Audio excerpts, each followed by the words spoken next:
فأنا ناصح لإخواني بالصدع بالحق، تبيض وجوههم. السكوت في مسألة الحزبية يضرها، فاصدع بما تؤمر وأعرض عن المشركين. سلامي على دماج ورجالها والشيخ يحيى ودار العلم يا سعد بانيها. بسم الله الرحمن الرحيم. الحمد لله والصلاة والسلام على رسول الله وعلى آله وصحبه ومن والاه. Insyaallah tabaraka wa ta'ala kita akan lanjutkan bacaan kita dari kitab Al-Tibyan di Adabi Hamalatil Quran karya Imam An-Nawawi rahimahullahu ta'ala. Dan dengan barakallahu fikum kita mengambil pasal yang ke-8 dari bab yang ke-4 dan kita akan masuk pada pasal berikutnya. Qala rahimahullah faslun yustahabbu lil mu'allimi an yakuna harisan ala ta'limihi, dianjurkan bagi pengajar untuk bersemangat dalam memberikan pelajaran. Mu'athiran bidzalika ala masalih nafsihi dunyawiyah allati laysat bidaruriyah. Dia lebih mengedepankan pelajarannya dibandingkan kemaslahatan dirinya sendiri yang berkaitan dengan perkara dunia yang tidaklah harus. Nah, yustahab dianjurkan untuk lebih mengedepankan pendidikan pelajaran kepada Allah. Nah, yang itu adalah hukum khairiyah, khairukum man ta'allama al-Qur'an wa 'allama. Tidak dilakukan para ulama bahwa pengajar juga punya kebutuhan, ada hal-hal yang dia butuhkan. Namun barakallahu fikum, kalau dia lebih mengedepankan orang lain dalam hal ini, maka itu lebih baik. Ada mudah-mudahan Allah Taala memberikan ganti untuknya.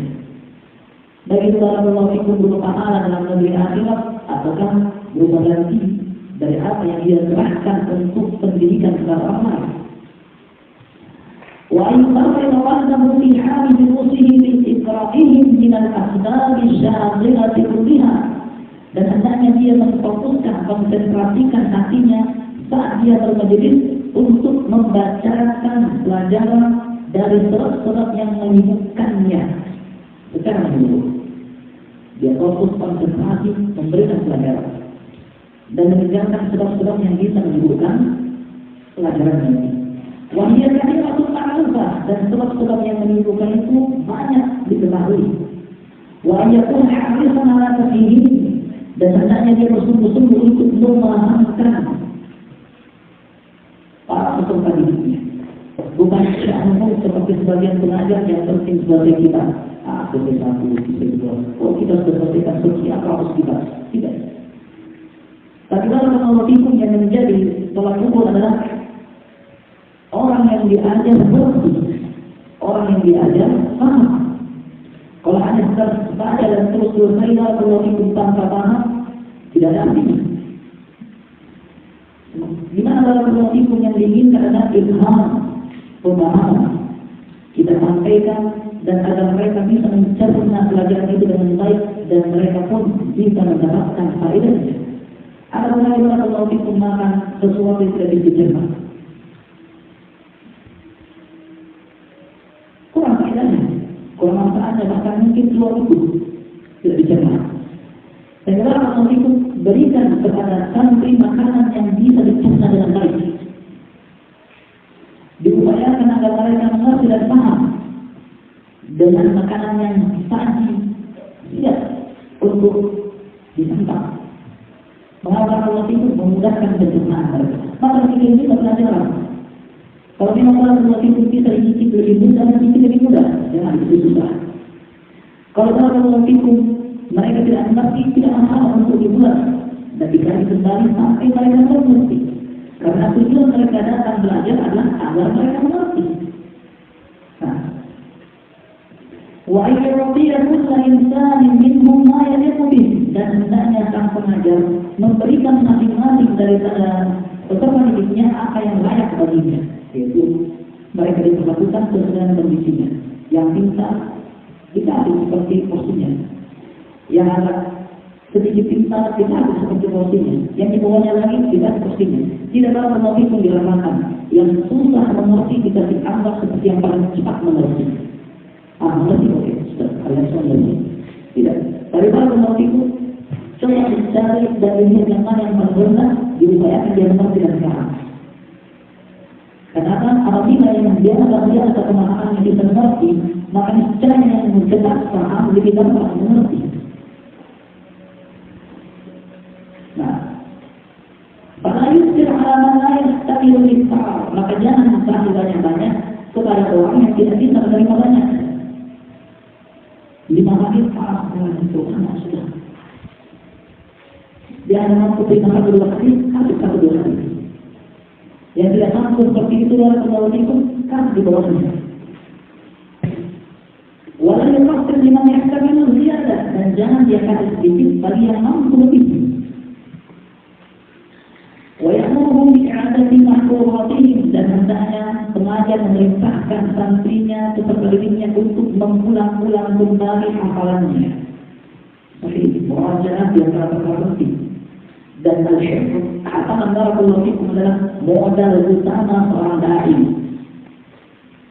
Al-hifz barakallahu fikum modal utama seorang pengajar. Apabila barakallahu fikum seseorang tidak punya modal, maka bagaimana dia bisa berjalan? Demikian juga seorang pengajar. Kalau dia tidak punya modal, bagaimana bisa dia mengajar? Oleh karena itu, hafal. Al-Quranul Karim modal utama. Kalau dia tidak bisa seluruhnya dihafal, kebanyakannya. Modal berikutnya sunnah Nabi Sallallahu Alaihi Wasallam.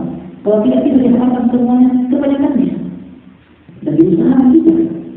Karena kalau itu Al-Quran, hadis Nabi Sallallahu Alaihi Wasallam adalah modal bagi setiap Muslim di mana pun kita ada. Apabila anda butuh modal, maka anda sebagai Muslim dalam kehidupan dunia butuh modal untuk hafalan Al-Quran, hafalan hadis Nabi dan kepahamannya. Nah, وَيُثْنِي عَلَى مَنْ ظَهَرَتْ najatuhu, dan hendaknya dia memberikan sanjungan kepada orang yang menampak kecerdasannya di hidup sebagai fitnah. Malam yakhsha alaihi fitnah, selama tidak dikhawatirkan terfitnah bi'iljamin aw ghairihi, dengan merasa hebat atas misalnya, merasa sombong, bahwa saya paling hafal, saya paling cepat, bodoh-bodoh semua orangku, bilang-bilang. Yang suka bilang-bilang ke mana? Bilang-bilang. Jangan. Yang perlu dipuji selama dia tersebut tidak malah menjatuhkan dirinya dalam pelanggaran syariat.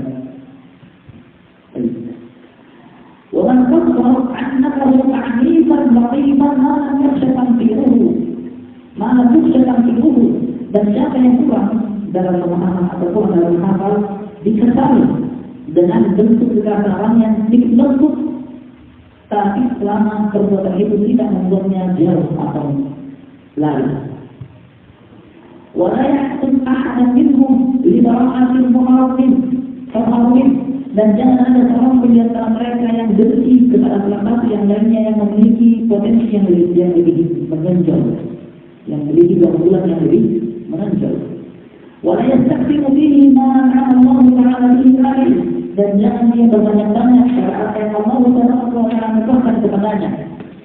فَإِنَّ الْحَسَدَ لِلْأَجْرِ حَرَامٌ شَدِيدُ التَّحْرِيمِ, karena sesungguhnya dengki kepada orang lain, orang yang tidak dikenal, ada perkara yang haram, sangat keras keharamannya.